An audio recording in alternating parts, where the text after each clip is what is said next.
Macmillan Audio presents The Family Tabor by Cherise Wolas. Read for you by Jonathan Davis.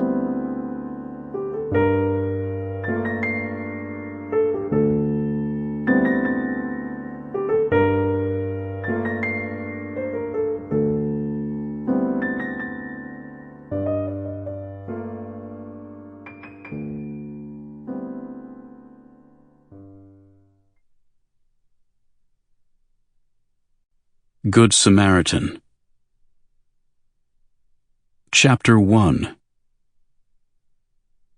Tomorrow evening, Harry Tabor will be anointed Man of the Decade. If this were the 1300s, he would be running for his life to escape savage pogroms in France, Spain, Germany, Switzerland, Austria, Belgium, or Bohemia. If this were the 1800s, in Imperial Russia, he would be running for his life to escape savage pogroms in Odessa, in Warsaw, in Kishinev, in Kiev, in Bialystok, or in Lviv. If this were the early 1940s, in Nazi-occupied Europe, he would be running for his life, the garish yellow Star of David on his chest, Jew centered in mock Hebraic, a target to be captured and deported to a savage camp to join the millions of dead going up in smoke.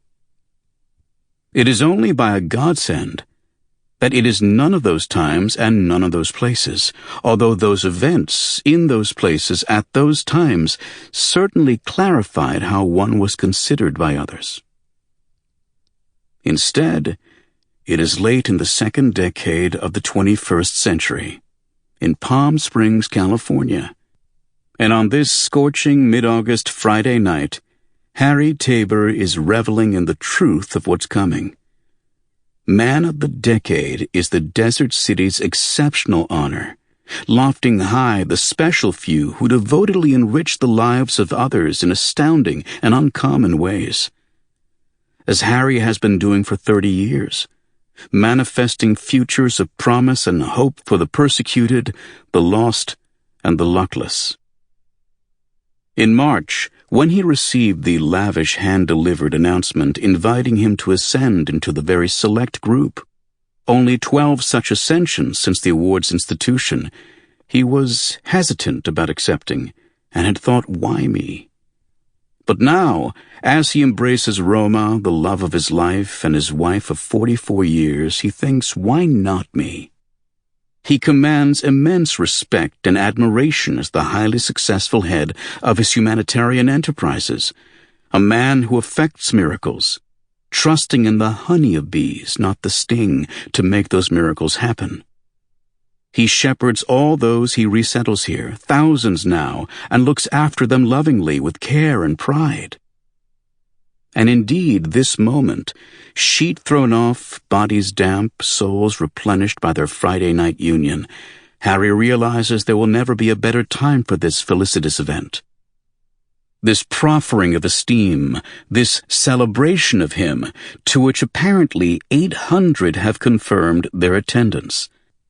How wonderful that it has come now, when he has just begun dipping toes into the spotlight, and while he has not yet lost his hair or his teeth or his height or his hearing or his eyesight, or any notion of him shuffling off this mortal coil is far, far in the future.